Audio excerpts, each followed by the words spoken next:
afternoon. I'd like to call to order the agenda review for this, the 21st day of February 2024. Roll call. Commissioner Mercer. Here. Commissioner Dantzler. Here. Mayor Pro Tem Yates. Here. And Mayor Birdsong. Here. All right. I think for the record, Reverend Dollison is in Indiana for a death in his family. Yes, sir. We'll have the allegiance presentations. We won't do this presentation until Monday. Is that correct? Correct, sir. Mr. Mayor, can I ask a question about the presentation real quick? Yes. This Montessori Education Week, I noticed we're having Chris Newman here, who's the president. I guess this is the one downtown. You know, we have 2 Montessori schools in Winter Haven. Should we invite the other one too and maybe have or is it just for this particular school? Or I'm just wondering if we should, is there only just 2 in Winter Haven or are there more than 2 that we know Only of? 2 that I'm aware of. Winter Haven Montessori is the farther one down, which is pre-K through, it's through 5th. So they've expanded. Vanessa, did this come in through, do you know, did this come in through the Montessori school? I am not certain. I'd have to look back. I can look back in the emails. We can certainly extend that. I think Sylvia Vega is still responsible for Winter Haven Montessori. Well, I know the youngsters are down a little bit further to the south, the younger kids, right? From Both have pre-K. And I think Winter Haven Montessori takes them a little bit younger. Okay, I'm just saying if we're doing Montessori, we may want to invite the other ones, have them, everybody here if we're going to recognize somebody. Just a thought. I mean, Private school and Montessori. All right. Is that it? We'll reach out on that, Commissioner Okay. Manson. All right, then ordinance is second reading. So this is the second reading, so are there any changes or? No changes, sir. If we need to go through them line by line, we've reviewed them. No changes. All right. Commissioners, do you have a question maybe on 02405? All right, 02406, anything change? No change. No changes? 02407? No changes. All right. All right, then we'll proceed to the consent agenda. 10A. I'm going to ask Finance Director, CFO CJ Scott to help present this one, but in a nutshell, and she can fill in the blanks for me, I guess, is that when we issue bonds for projects, we have so much time that we are expected to complete those projects within. And in this case, one of the projects that was associated with the 2021 B bond was for a downtown parking facility. And that is something that we have not been able to deliver on as of yet. Still working through what our options may be for providing that facility. And so we need to get that money spent. And what we are recommending after speaking with bond counsel is that we will use those bond funds from 2021B and allocate them towards the Chain of Lakes Park Phase 2 project, and take the cash that we had set aside for the Chain of Lakes Park Phase 2 project and dedicate that, earmark it within the construction fund for the parking garage when that project comes on, ready to advance. That allows us to spend down that money in accordance with the bond covenants. It also addresses any potential for arbitrage, given what we borrowed that money at and what earnings we currently see in the SBA. So, CJ, did I miss anything with that? Got it. So it's basically just taking bond money and using it now to pay off a project that's underway, and taking cash from that project and setting it aside for that parking facility. Okay. Do we know what the new timeline would be on the new set aside, or? Well, in terms of when you'd have to pay it down? No, so the money that you're replacing it with, that's bond money as well, right? No, it's cash. Oh, It's cash. So you've got a lot more latitude there. Gotcha. There is bond money within the Yeah, Chain that's Lakes what Park, but this is the cash contribution that we had already Gotcha. set aside within it. Gotcha. Mayor? Yes. T, would you refresh my memory? What have we decided to do on the Chain Lake project as far as tearing down everything, the timeline? And I know TDC's kicking in. Would you just kind of give me a quick rundown at the end if you can remember? Certainly. So you've got, and we've got a budget or a agenda item later on in this. Okay, we'll Agenda. wait till then. I Okay. knew it was somewhere on here, but we can Yeah. wait. That's Yeah. no problem. Okay. I'm sorry about that. Okay. Any other questions? All right. 10B, I'm not familiar with me going to the MPOAC. I'm the alternate. Yes, sir. We approved it ahead of time last year, just in case you go, so that we Oh. don't have to bring it last minute. Because sometimes you have to go last minute, so if we approve it ahead of time, then we've got approval. Okay. I was just wondering. Thank you. AJ's ahead of the game, sir. All right, so 10C and 10D, Those are tr- straightforward. yep. 10E, 10E, MJ will present this for you this evening. Yes, good evening, Mayor and City Commissioners. So this is a pretty easy one. This is a transfer of Roosevelt Drive from the county into the city. Currently, it's a road right-of-way. There is pavement there, but that has never officially been adopted as a road by the county. We applied for funding through DOT to build a complete street in that corridor, so yeah, thank you. Between Cypress Gardens Boulevard and Register Road is the section that we're talking about. It doesn't actually connect all the way through.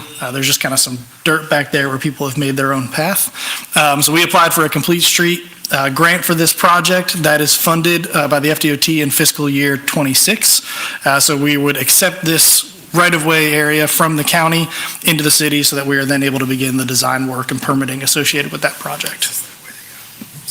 You anticipate a light there or just a right turn when it goes on to Cypress Gardens?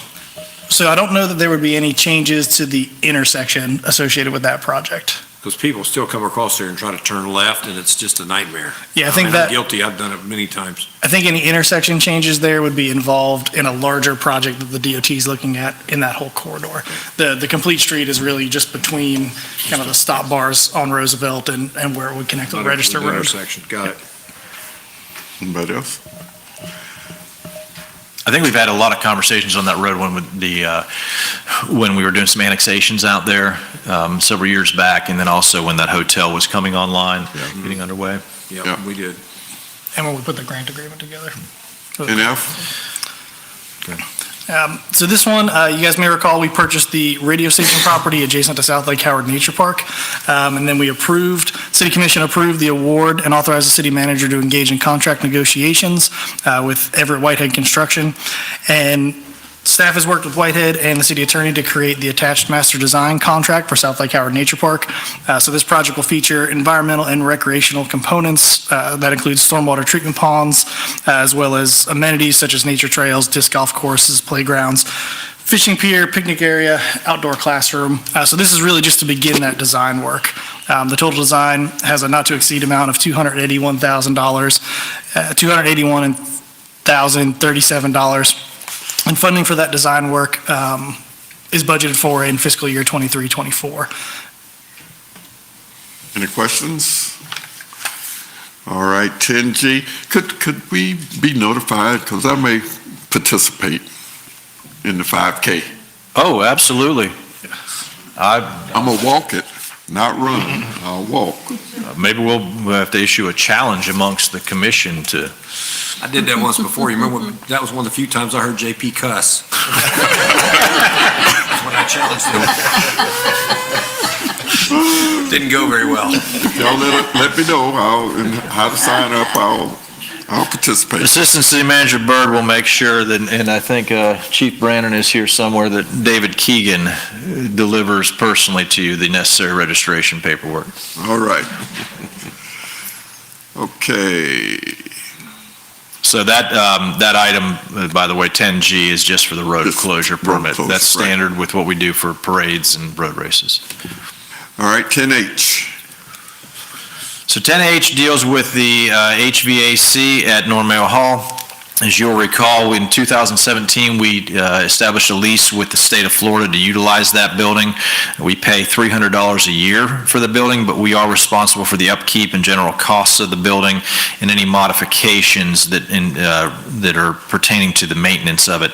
You are all familiar that HVAC system has its ups and downs. It was last upgraded in the early 1990s and is showing a need for an overall renovation. So in our budget for this year, we included $1.5 million for HVAC major overhaul of that space. We've received a proposal from Mechanical Services of Central Florida. This is via our Sourcewell participation agreements. And this is broken into two phases, the first of which is an evaluation and development phase where they will evaluate the current system and create a plan for needed upgrades and renovations to include more modernized controls. This phase will also include cost estimation throughout the process so that we can keep the project's budget at the forefront. It's expected to take about 60 to 90 days to complete that phase, and then phase 2 will be dependent upon the final equipment selections. We do recognize that certain equipment could have very long lead times, estimated at 30 to 45 weeks in some cases. The way that building's set up right now, it's kind of like the old Chain of Lakes complex. There's one set of controls, and it's pretty much on or it's off. Yep. And so you've been in meetings, I'm sure, within the main hall where it's been either very, very warm or very, very cold. I'll tell you, when it's very, very cold in that space, the offices that surround that are like walk-in coolers. They are freezing. So we've got to get some control on that.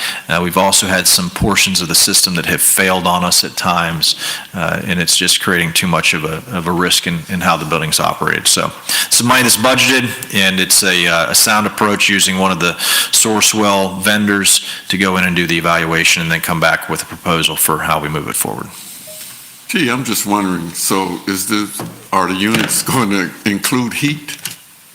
I think that's part of the evaluation of what's there today. I think that building does include heat today, but I think it's just so old that they don't function They just properly. don't function? And then also we've added spaces within the perimeter of that building is office spaces, and between the Department of Agriculture's occupancy within there and our own, we've added walls, we've taken down walls. It's mostly, false walls in there. So how air circulates through the building has been impacted. So really looking at all of that. All of that. Not just how we've modified it for our own use today, but there's some spaces in there that we plan to modify into the future that we take that into account as well. All right, anyone else? Okay. Chain of Lakes Park Phase 2 demolition. So this is the item Commissioner Dancer was referring to that speaks to the park project. So in 2023, the commission awarded a CMAR RFQ to Rada Construction. So CMAR, construction manager at risk, they work hand in hand with the architect on the project, which Dave Carter is the engineer of record and has the design component of this, Carter K Engineering. So they work alongside the engineer to value engineer and price out the project as it goes forward. This is the same we did on the Advent Health Fieldhouse, as well as what we're doing on the Winter Haven Recreation and Cultural Center. We have funding for this project. Kind of goes back to the earlier item, Commissioner Yates, that the city had a $5 million set aside in cash for this project. The county committed $5 million to the project up front, and then together we both bonded for $10 million, with each side responsible for principal and interest on their respective $5 million contribution. So there's a total budget of $20 million for the project. 10 from the TDC, 10 from the city. Half in each case is in the form of cash, half is in each case is in the form of principal and interest payments. The CMAR process early on did the cost estimation based upon all of the demolition work that's to be done at the site, and then what we call it's Chain of Lakes Park Phase 2A, which is doing all the demolition and reconstructing the baseball facilities and the support elements for that.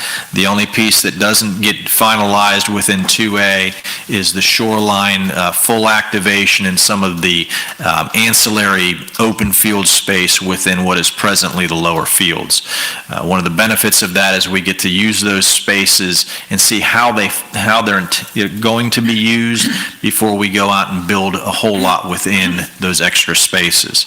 Cost for those is somewhere around $6 or $8 million based upon the original estimate.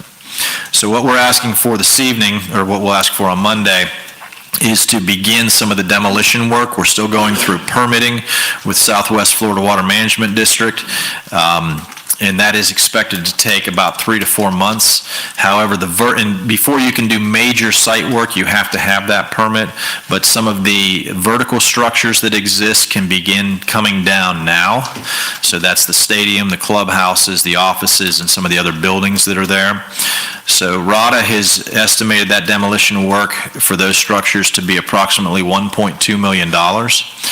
And that is accounted for in that $20 million estimate that we got some time back. So in order to expedite this work and try and keep us on schedule with a project completion or activation of the site by February of 2025, we're requesting to be authorized to go ahead and move forward with demolition work at a not to exceed amount of $1.2 million. That work does have to be bid as part of the CMAR process.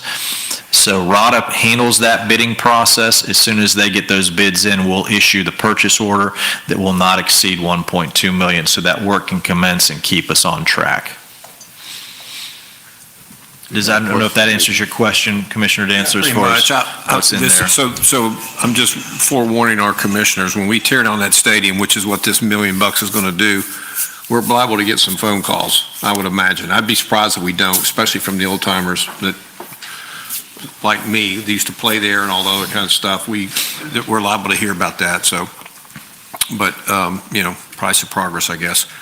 And the other thing is, the lights. Remember, we had a discussion about using those lights, using them somewhere else. Those lights, as old as they are, they're repurposing within our system. The technology is so far advanced from what those were.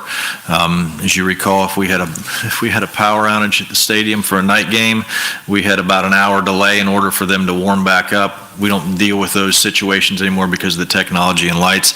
The light arrays themselves have already come down. So I don't even know if you noticed that if you drive by. The poles are still there, but the arrays came down. And we needed to move quickly on that because we were free of any osprey nests. Yeah. And if you have, as you know, if you have nests within those, your ability to do anything is directly impacted. Those pesky birds. I'm teasing. And we are trying to salvage as many of the seats as we can. I've had a number of people reach out. I don't have a clear pathway or strategy on how to make those available, what's even worth, from a safety standpoint. I know that we are going to try and retain as many of those as we can for use within the new park. This is kind of the motif of keeping the historical aspects of the original Chain of Lakes Park through a history wall there and using some of those chairs in lieu of park benches to retain the feel. There's nothing back there that's salvageable. All those little ice machines are gone. Everything's gone. It's just we have pilfered out and put into other operations as much of that as we could. Washing machines are now used within Chain of Lakes complex for the linens for our rental functions and things like that. There's very little, if anything, in there that's worth salvaging. Does Dan have something stored down in there? Wasn't he using storage down there some way? Yeah, no, Julie, I think they were using the what we call the minor league weight room, which was kind of like an open air. You could roll up the doors on it. It was right there to the right-hand side of the lower plyometric field, and they were storing in there, but I think everything's been moved out since then. They have, I would say, 99.9% of their stuff moved out. Dan's doing a final walkthrough this week to confirm that we're all set. By end of week this week, we should be at the point where we're ready to move forward with demolition. Okay.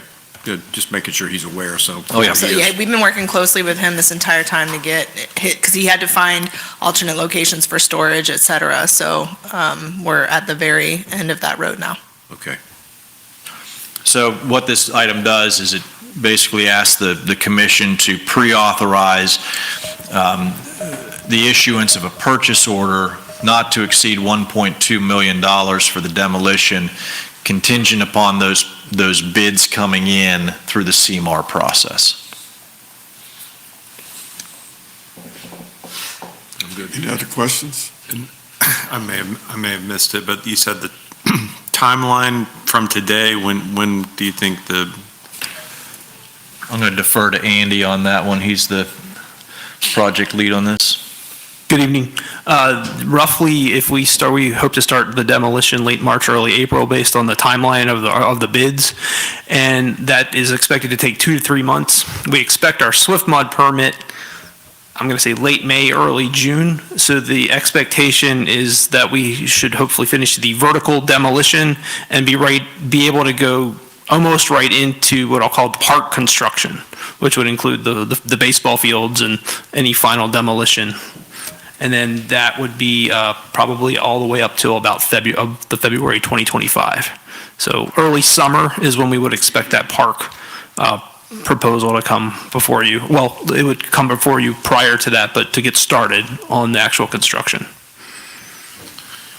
thank you, Andy. So I think, from day one on this, I've been, I understood the need for, like Commissioner Dantzler said, it's part of everybody's history, right? So I went to ball games there, and Michael Jordan was there, and, spring training Buddy games. up, or What's that? did y'all buddy up and play catch? He wouldn't talk to me, but Tommy Lasorda did. But, it's part of Winter Haven's history, and it's going to be painful to see it go. But ultimately, it's not being used. It's space that is past its time, and it's important for me to not only get this space activated for new fields that are going to be able to be used during the day and at night and expand capacity out there, but it's not just about the ball players. It's about the community being able to utilize that space in and around the fields, which they can't do now. So again, not to repeat myself, but it's just extremely important to me that we move to those next phases and activating the shoreline and having the walks out there and having that space be community space, not just ball player space. And to repurpose parts of the stadium throughout the project is extremely important to me as well, so that we can continue to remember our history with that property. So, but it's time. It's past its time, and it's professional baseball is not going to be coming back to Winter Haven. It's not a reality. So we need to move forward as a community and make this space a community space. I was talking with my wife that we were going to demolition the stadium, and she pulled out a letter where she was invited to sing the national anthem at one of the baseball games. And so we were just sitting there saying, well, it's going, soon to be gone.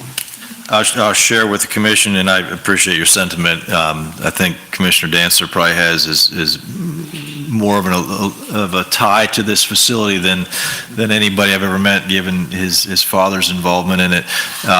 But yes, the community, it's a rich part of Winter Haven's history. I remember sitting in this stadium on my dad's birthday, the day Ronald Reagan was shot. in having that announcement come across that, and it was just a complete silence in there. We had a lot of great experiences with the Red Sox. We had a lot of great experiences with the Indians when they were there. It's been dark since 2008, other than what activation we could do with RussMat. It is for a facility that was once one of the top 5 stadiums in the country in the height of spring training in the early 2000s. It is certainly shown its age ever since. And I think that Commissioner Yates, as you said, activating this space for use by tomorrow's great athletes, the youth of our community, certainly that's a great outcome from it. All right. We'll move on to resolutions, 11A. So 11A, CJ, would you like to speak on this one? This is the SEC rule.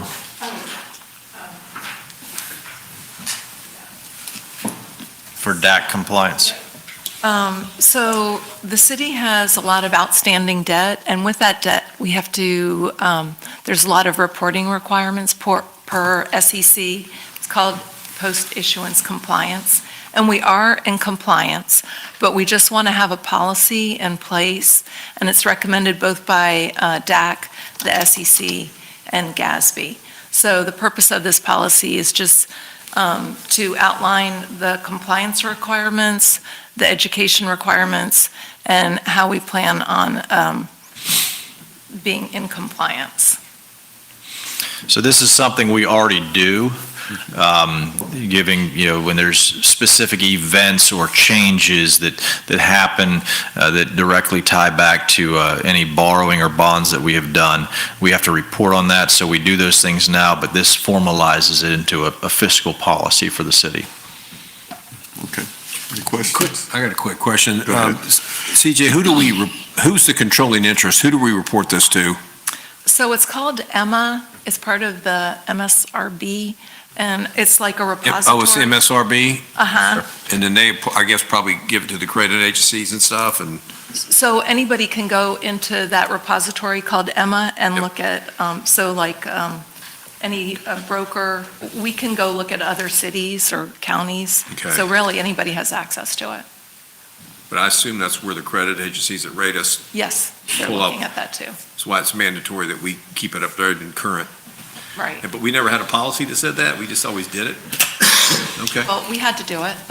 right. But yeah, this Okay. makes it official. Any other questions?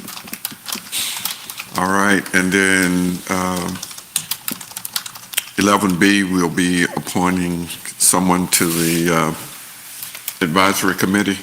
Yes, sir. So Dwee Wynn was recommended by the Affordable Housing Advisory Committee at a meeting last Tuesday to be presented to the City Commission for appointment. He will fill the seat that is designated as a citizen who is actively engaged as a for-profit provider of affordable housing.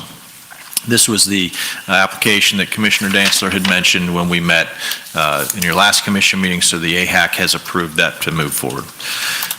Our hope is that when, after this appointment, that as we have more appointments come in, that we'll be able to bring back additional appointments to the AHAC to the commission in March. Okay, I'm just curious, did y'all get the Quorum? quorum? Did They you had a need it quorum the next on day? Tuesday. We needed to do a formal notice in the newspaper for them to officially adopt their annual report. That advertisement ran today for a meeting that will take place Monday, the 26th at 5 p.m. in this space. They will approve the annual report at that time. It will come to the City Commission at your next meeting and be submitted to the state at that point. And that is under the advisement and coordination with our technical advisor at the state. Okay, all right, very good. All right, ordinance's first reading, 02411. CJ, would you like to present this one, please? So each year, the commission approves budget transfers and budget amendments. A budget amendment means we're going to increase or decrease the budget, And a couple examples are like FEMA and interest earnings. Those increased our budget, so we had a budget amendment. Budget transfers are within a fund, and what we're proposing is that the city manager be able, during the year, to do budget transfers, and then at the end of the year, it would be approved by the commission. And that enables us to keep the budget current as we're doing our budget for the next year, and it also increases transparency, and I think it's much better fiscal management. So that's what we're proposing, that the city manager be able to do budget transfers, and then at year end, as always, the commission will approve those budget transfers. So to kind of summarize how that would work, at present time, I'll use as an example the tennis center. If Dave Saltman, our tennis pro, needed more money in his consumable supplies than he had budgeted, and he had savings within his training, I can move those monies within those two accounts. But I can't move money from the tennis center to the swimming pool, even though they're within the same department. We do that throughout the year, but we have to bring that to the commission. This would allow that to happen within the specific fund, so I couldn't move money from, say, the utility fund to the general fund. But if I needed to move money from the cost center that operates the police department and put it within the fire department to make up for an overtime shortage or some equipment failure, I have the capacity to do that. Of course, it still requires ratification by the city commission. So it just gives some flexibility in better managing the general fund and the departments within the general fund as they face challenges throughout the year. Okay, any questions? Two questions. Go ahead. One is, if the enterprise transfer fund moves forward in Tallahassee, would that eliminate these kind of transfers as well? No.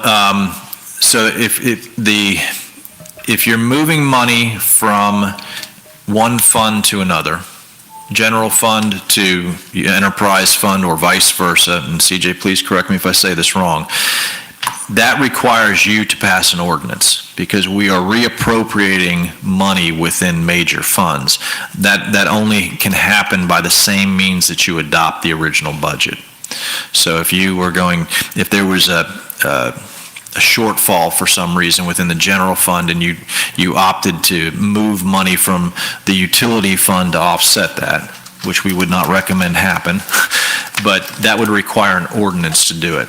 To move money within the fund, so in the general fund, that is police, fire, parks, economic investment, community opportunity, streets, those types of operations. To move money within that fund, what this ordinance would do would allow me to make those changes within those general fund departments without having to bring it to the commission each time, and then the commission would ratify that at year end.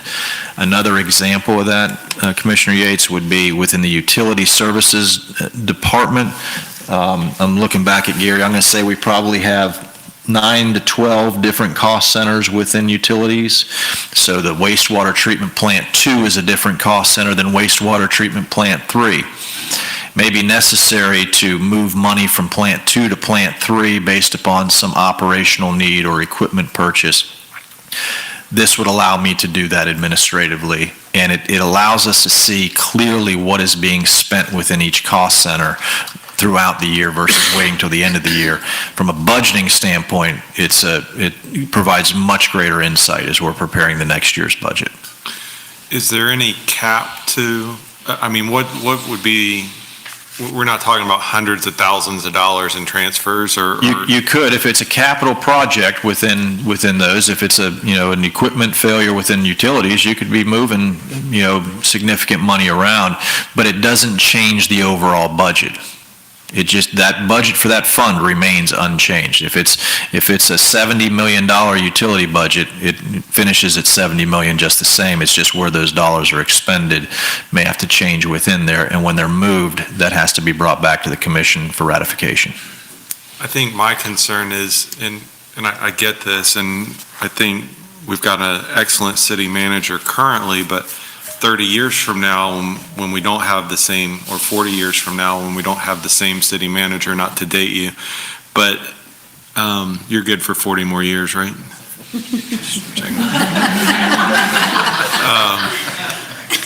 I worry a little bit about, I'm wondering if they want to take the over-under. I do worry a little bit about, passing this now, and is the next guy going to be as fiscally responsible as the current city manager? Is that a valid concern, or what are your thoughts to that? I don't know that, I appreciate the compliment, first of all. I think there's enough controls in place in the way that the budget is created, the way the budget is adopted, the capacity to the budgeting process is very sound. We're not talking about moving, eliminating the entire budget within one cost center and moving it into another. This is minor adjustments throughout the year. Yes, you may have a lift station that fails. You may have a major infrastructure piece that suddenly has to be replaced that was not anticipated, and so you're moving money from one capital project that was a lower priority into this one. We do that now. We just did that recently with some changes within in response to the clarifier situation at Plant 3, you remember. So I think it gives us the latitude to respond to those things, but in reality, the frequency of it is somewhat limited. It's in small amounts when need be. It may be that to expedite a project that involves park right-of-way, it makes more sense to do that as part of a streets project. Well, the money's budgeted within parks, let's go ahead and move that into streets so we keep it all together cleanly as one project and we can track truly what that expense is.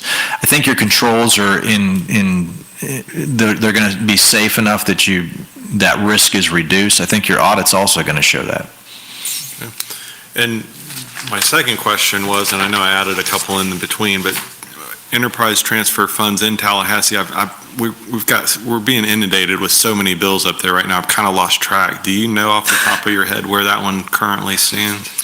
I'm going to look to Gary and see if he's got any update. I have not heard an update as of late on enterprise fund transfers. Good evening, Mr. Mayor and Commissioners. The last couple of weeks, that transfer bill has not been heard. So we think that it's probably going to be pushed off another year. So good things. Just keep our fingers crossed. We got 2 weeks left. So. Thank you. 7 days. The one on the homestead exemption was heard today, I think at 10, but I haven't heard any updates at all on it, so. There's a number of them that we're tracking still, business tax receipts, utility transfers, utility surcharge fees, expedited permitting. It's as Gary said, we're in the session ends next Friday. And so conference committees are being established to handle budget. If something hasn't been heard at this point, it's likely that it will not move forward, but we'll get updates by the end of this week. And then also on your strategic planning retreat, we have a member from the league lined up to come in and give us a full recap of those things specifically impacting Winter Haven. CJ, did you have something that you wanted to add on? Oh, I was just going to say, per our financial policy, a cost center cannot have a negative balance at year end. So that's what the city manager would be doing throughout the year. And, thinking of like what could go wrong, the commission still has to ratify everything at year end. So any budget transfer that the city manager is doing, you all would have to approve that, ratify it at year end. Yeah, and it's just the year-end part that scares me, because you know, that's year end, so it's already been done, so.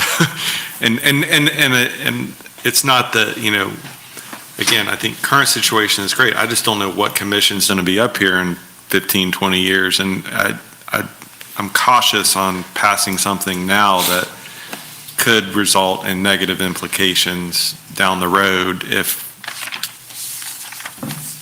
Well, let me offer this. The way it works today, Commissioner Yates, is that we leave those as they are and we bring it back for one swift motion at the end of the year by the city commission.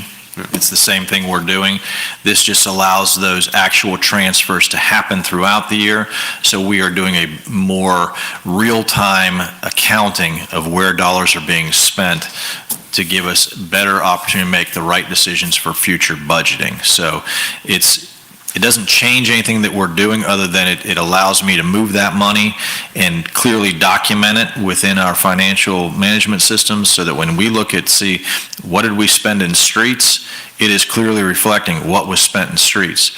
The way it happens today is it's going to reflect what was included in the streets budget, but if we needed to take money from another budget to backfill something there, that's not going to be reflected. Gotcha. Okay.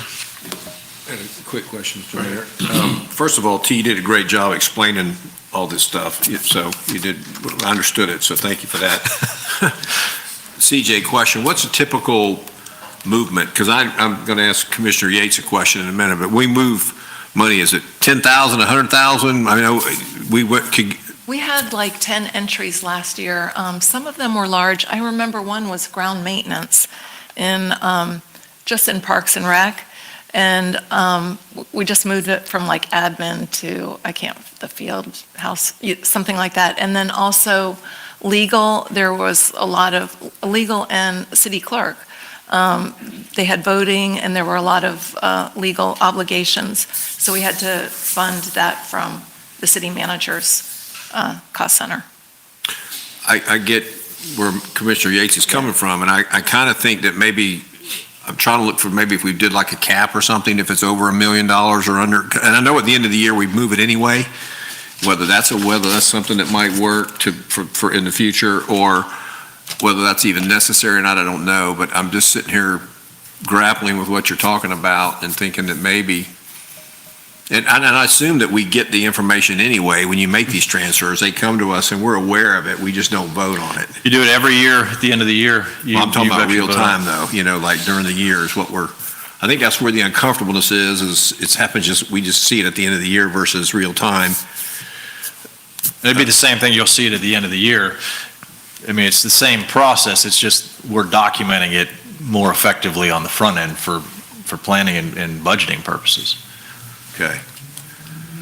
I think one of the major bottom lines is that you can't change the amount of a particular category. I mean, if they could do that, then that's when I would be worried. But long as they stay within what we have approved, then.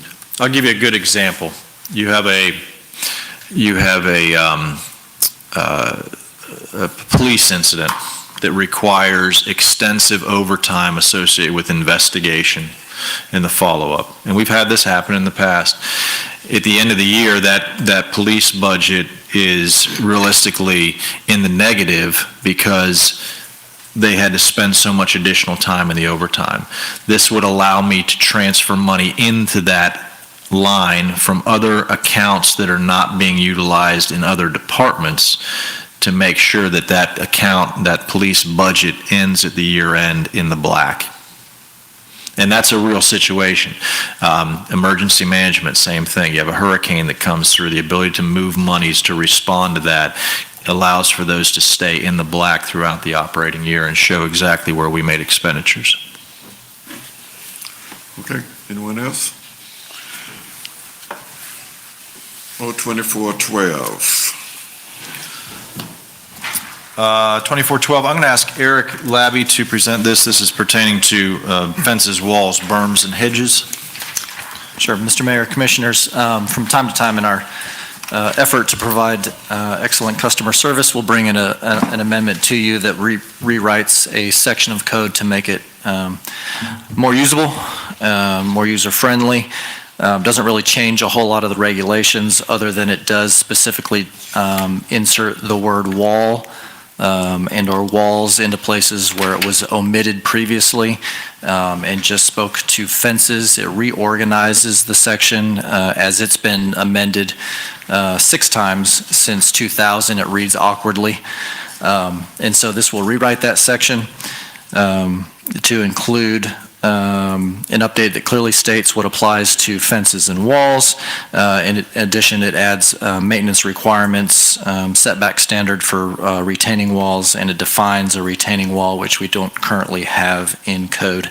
This was heard by the Planning Commission on February 6th, and they voted unanimously to recommend approval of this request. There is a red line strike-through version in your packet that speaks to all the changes, but like I said, the only changes really were to add the word wall to make sure that that the section applied was clear that it also applied to walls as well as fences. Does not change any of the height requirements or the zoning districts for which those walls or fences are permitted.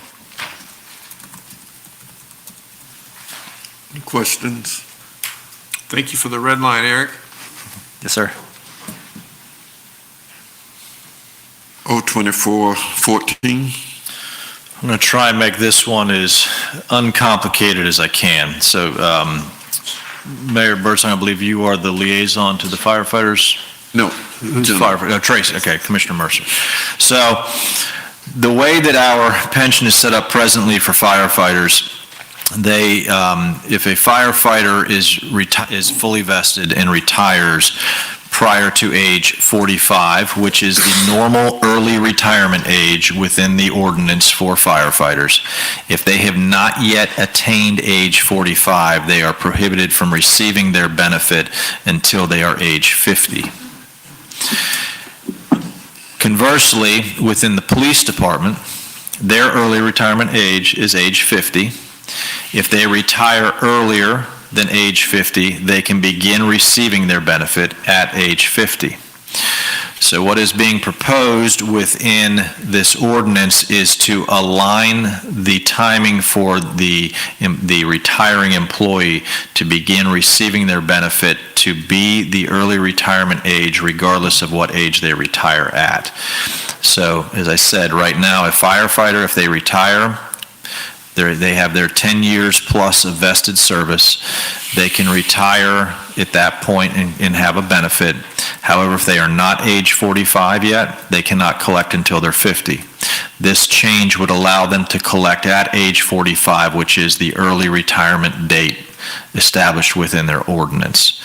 This would take effect March 11th for any employees that retire after that point.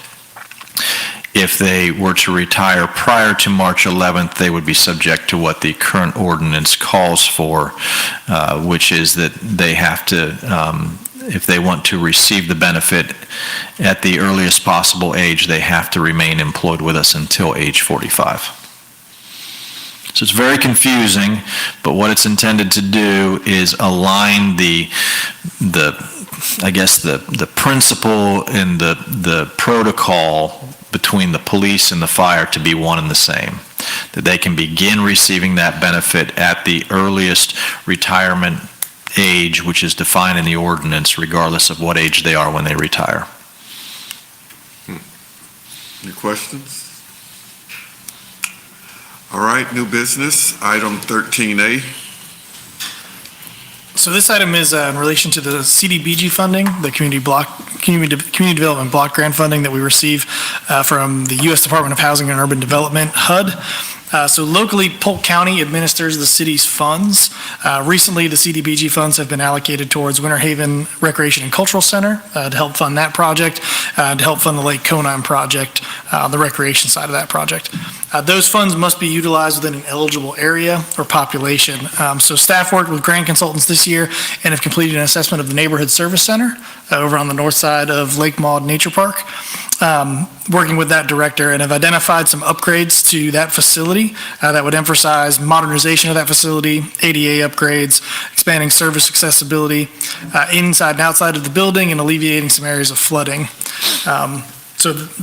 We're proposing that take the CDBG allocation for this coming fiscal year and allocate it towards the efforts to improve the neighborhood service center. Also, on Monday night, this item being presented will serve as a public hearing related to that.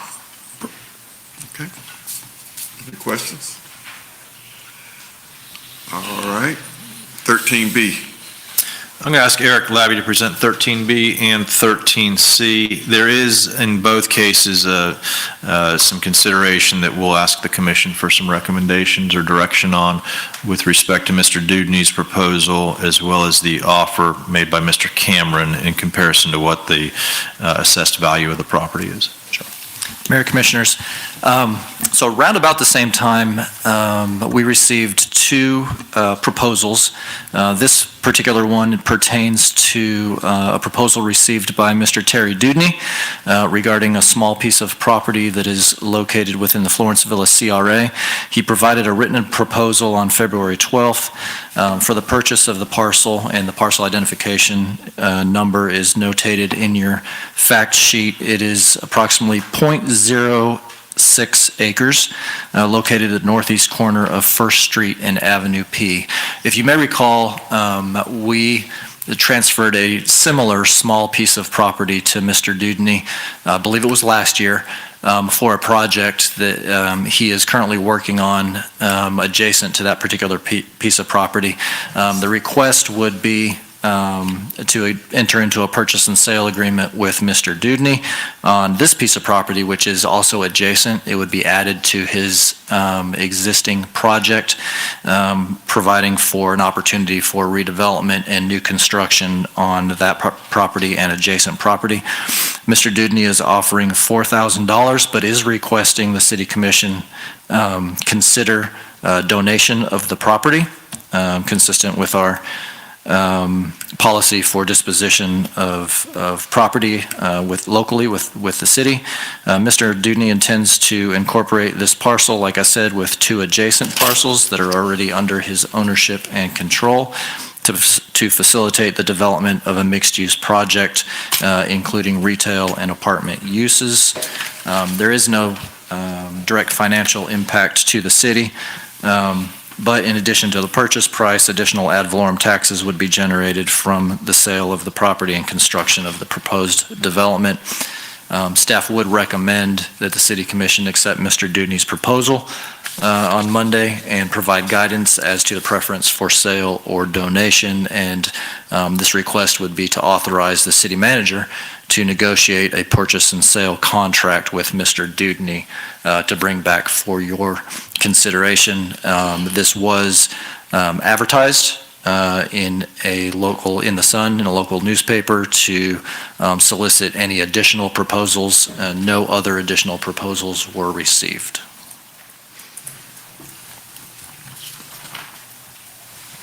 Any questions? AJ, is there a map that shows that property? Okay.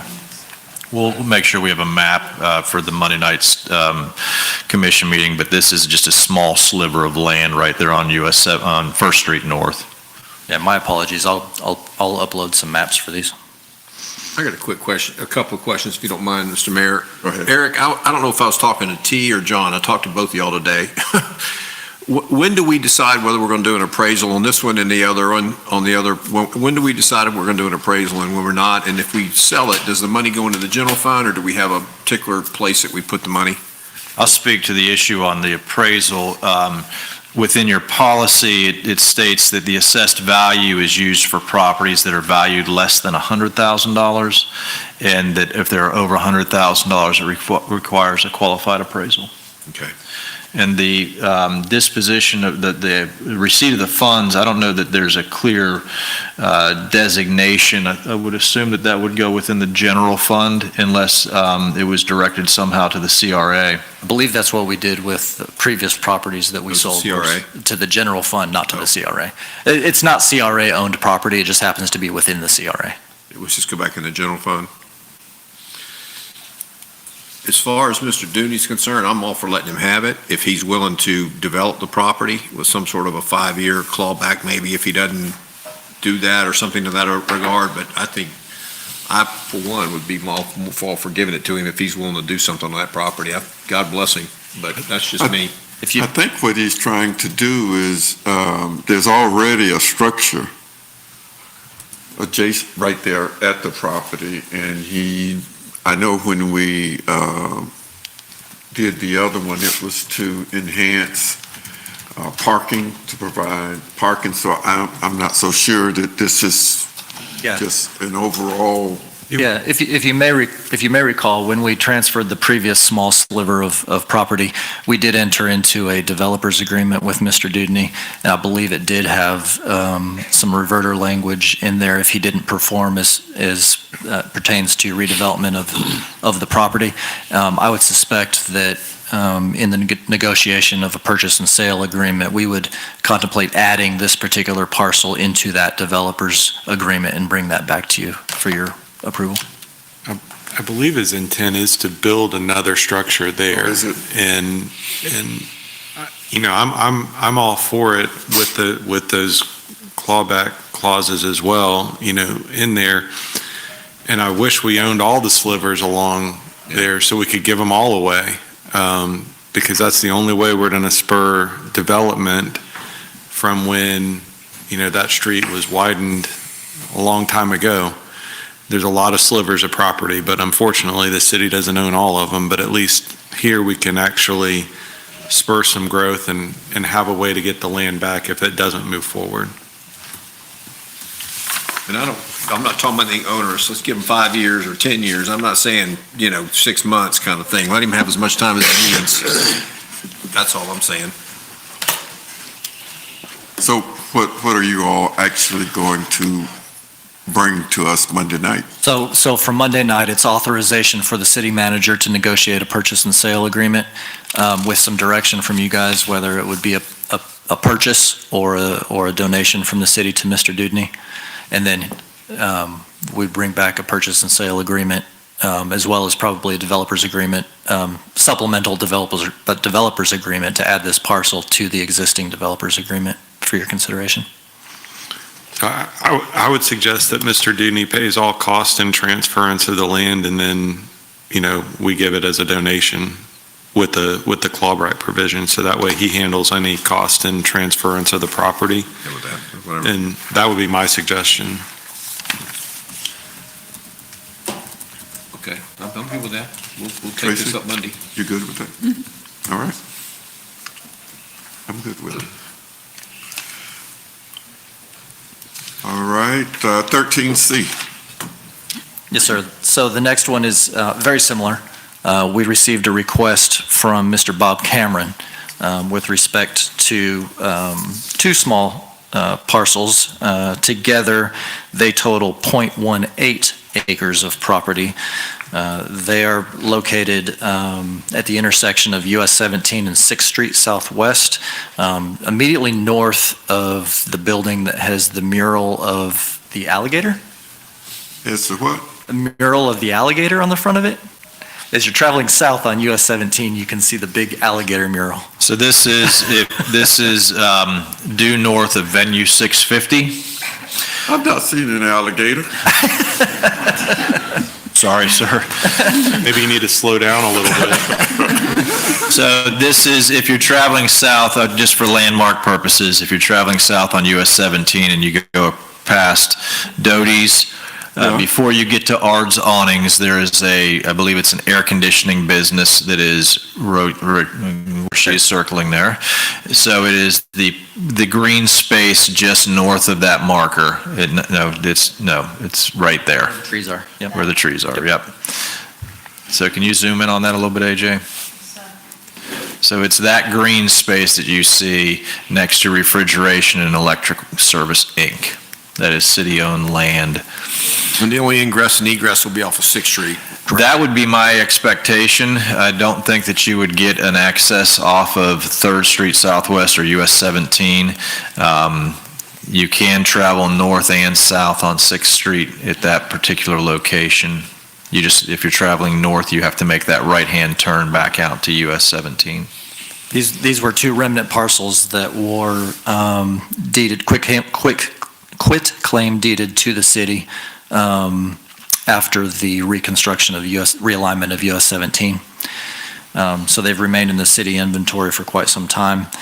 Like I said, together they are 0.18 acres of property. Mr. Cameron has offered $25,000 and plans to pursue the entitlement and construction of a small retail shop consisting of bicycle sales and rentals. Polk County Property Appraiser lists the combined current just market value of the properties at $34,632. Staff does not anticipate any future utilization of this property. No other offers were received when we advertised the availability of this property. And again, similarly, staff would recommend that the City Commission accept Mr. Cameron's proposal and authorize the city manager to negotiate a purchase and sale contract consistent with Mr. Cameron's offer and our local city policy with respect to disposition of city-owned real estate. What was his offer? $25,000.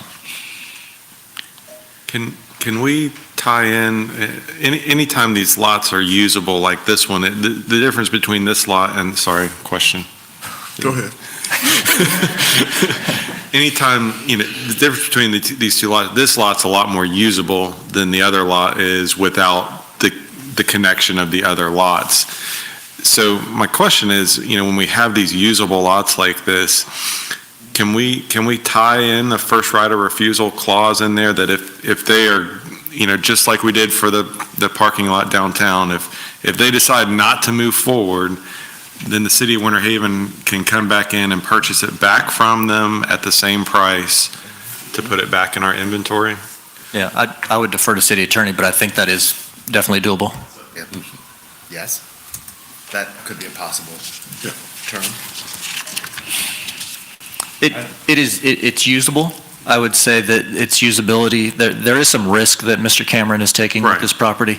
It is adjacent to a DOT right away, so he'll have to get approval from DOT, even though he's not accessing from DOT side. With respect to stormwater permitting, he would have to get some sort of exemption or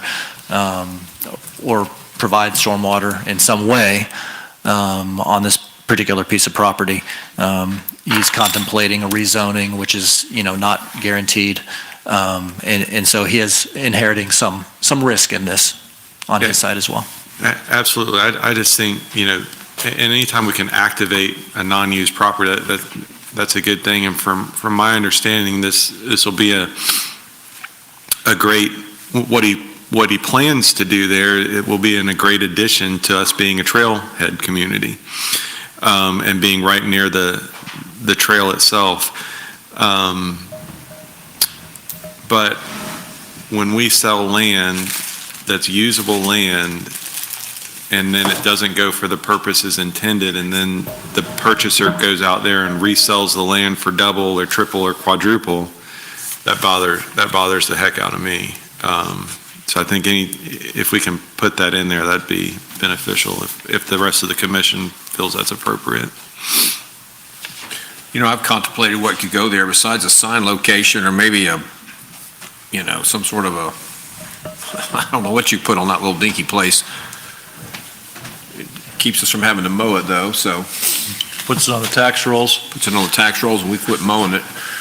I got no problem with what you're saying if Mr. Cameron will go for it, but I'm all for letting it go and let's let him do his thing. Probably cover up that alligator mural.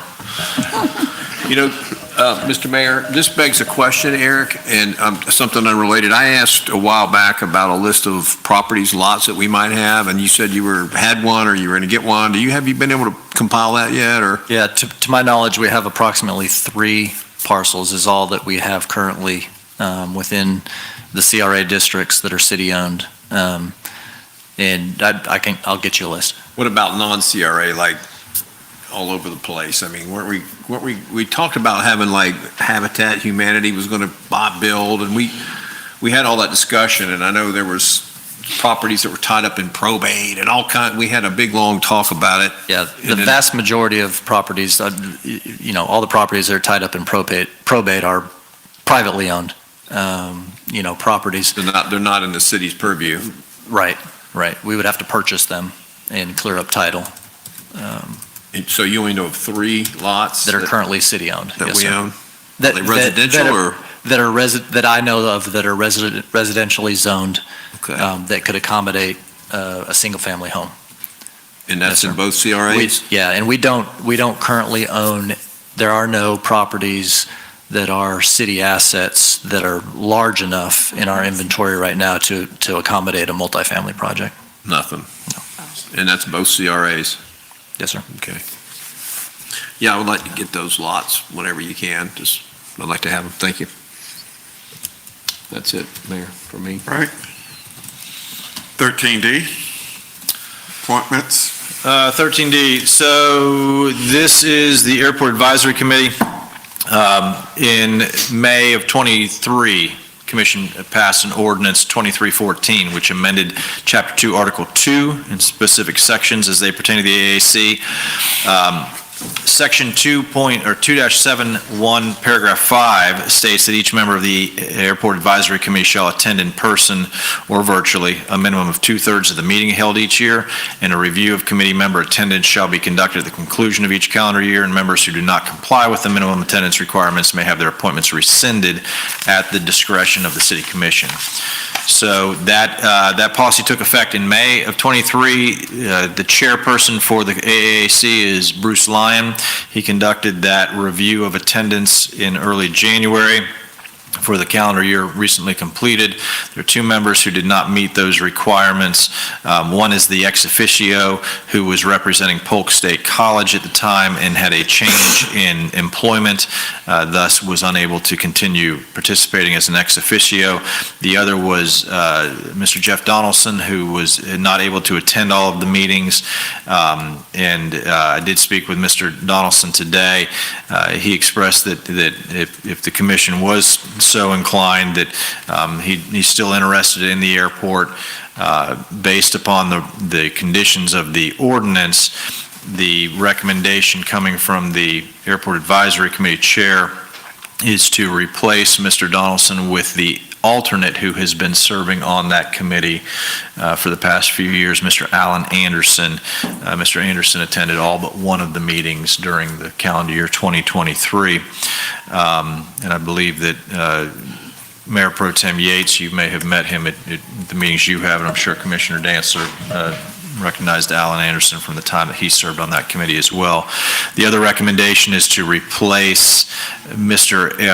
Eric Crump. He was representing Polk State College, to replace him with Mr. Brian Hughes as an ex officio. Mr. Hughes oversees the Winter Haven High School aerospace program that is on site there. There's not a specific term for that ex officio. That just goes basically indefinitely as long as we have the committee or until there's a need for that change. You can have as many ex officios as you so choose. The term for if Mr. Anderson is appointed would be to fulfill the remainder of Mr. Donaldson's term, which expires August 8th of 2024, at which point there would need to be a reappointment made. Does Mr. Donaldson won't stay on, or did he say he was happy to get off? What was his? He certainly has a continued interest in the airport. Whatever that means. So. Okay. Well, You don't come, you gotta be there. if you don't come, you don't. And you said the other guys only missed 1 meeting as an alternate? That is correct. Okay. Yeah, City Attorney, just remind me, the other thing that happens with the alternate, your ordinance that was amended in 2023 does take away that alternate position in August of '25, that alternate position would naturally sunset, and there would not be an alternate going forward after 2025. Okay.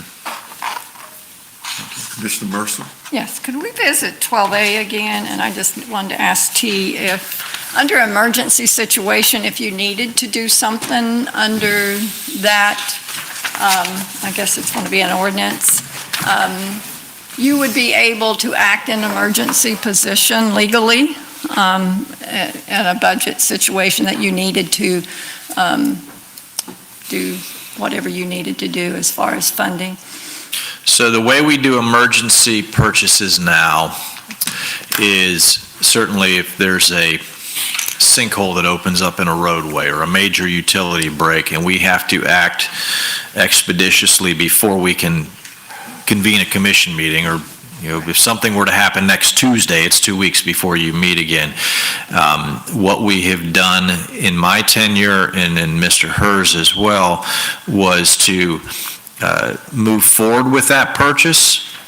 And certainly you were all notified when that happens, given the information that, situation A happened and we needed to expend this, and that will come before the city commission as an action item. And you have ratified those emergency purchase processes after the fact. Okay. And that process would remain in place, as John said. That's typically more so tied to the charter, in that if an item is not detailed in the budget and exceeds $50,000, I can't authorize it. So if there is a major collapse in a utility system and we are, acquiring rental equipment or pipe or whatever to mitigate that situation, typically that's greater than $50,000. I have to make that expenditure to ensure the health, life, safety of people and property, and we bring that back for ratification after the fact. So there's been a couple of those that I've done with the commission over the last year. Okay. I just wanted to make sure you had the opportunity to act in case. And it's always followed up with commission action to make sure we comply from an auditing standpoint and in compliance with the charter. So effectively, there is a cap in place, which is $50,000. I mean, For yes, expenditures. you can transfer it, but generally that transfer would be from the result of needing an expenditure. And if that expenditure was over $50,000, that would have to come before the commission. So we would. No. Or did I miss that one?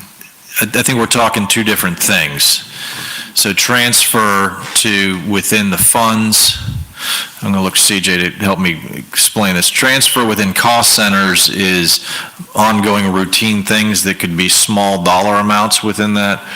Those major purchases, if they're not detailed, they have to come to the city commission. Right, that's what I'm saying. So if you have that, if you need to move, if you've got a $100,000 expenditure that occurs and you need to move money from A to B to make that happen, this allows you to do it, but the expenditure still comes before us to either, it may be after the fact, but at least we're made aware of it at that point, that we had to spend this money. He's talking about an unbudgeted item. These other ones are budgeted within. Right. Which would ultimately be one of the main purposes of needing to move money, is my thought, but maybe not. All right. I'm looking to CJ to try and give me some explanation that I think we got it. I don't know how to. It's clear in my head. I don't know about yours. I think we got it. You're thinking got it. more We of an got it. emergency, but you're also thinking like if the city manager, not this one, but there was malfeasance Yeah. involved, but the fund is not going to change. Right. And he only has so much flexibility in where he can move that money. So it has to be within one of those cost centers. And not only does the commission ratify, like everything he does has to be ratified by the commission, but also there's an audit that takes place, and he can't have a negative balance in any cost center. So there's two controls in place. I got it. Okay. You sure? 40 years, is that what you said? 40 years? 40 more years, yeah. All right. We'll have our commissioners' liaison reports. Anything, city attorney? Mr. Mayor, I got two comments I need to make. Oh, okay. I got to tell you guys something. First of all, I am now a voting member of AHAC, so and I've already had conversations with John Murphy, but when I was at the last AHAC meeting, they made me a voting member, so it's conceivable that I will be voting on something in the AHAC committee and then voting on it here. Just for the state is who dictates that that's a voting member, not the AHAC itself. It's within the state guideline. And our city attorney has assured me that this is not any kind of a violation of anything, but I did want to disclose that to you guys. And the second thing is my trip with the, out to Utah is paid for by the FMIT, even though it's on here. I don't want y'all to think that I'm going on some big trip. It's going to be a big trip, but it's being paid for by somebody else other than us, so. 5-star resort. Yeah, right. And that's noted within the fact sheet that Florida Municipal Insurance Trust, as a board member, covers those costs for their members. Anybody else? Any other commissioner? I have City one attorney, thing. you have anything? No, sir. City manager? Just wanted to share with you all this evening, I think you saw an email yesterday from Vanessa Castillo. Just wanted to congratulate her on being recognized as a Paul Craig Athenian Fellow by the International Institute of Municipal Clerks. I understand that she will be inducted into that society at their conference coming up in May of this year, so just wanted to pass along congratulations on behalf of her fellow peers and staff here at the city. Great accomplishment for her. Do they have a secret handshake? I might learn that Oh, at the yeah. conference. She hasn't been inducted yet, so she doesn't know it yet. She doesn't know what the okay. handshake is. All right. Deputy city manager, Nothing this evening, thank you. Vanessa? Just want to say thank you for your kind words, city manager, and also to some of your commissioners. Some of you had sent me some notes yesterday and today, so thank you very much. And All right. also, I'm Jay. Emergency matters not received for the agenda. Motion to adjourn. So moved.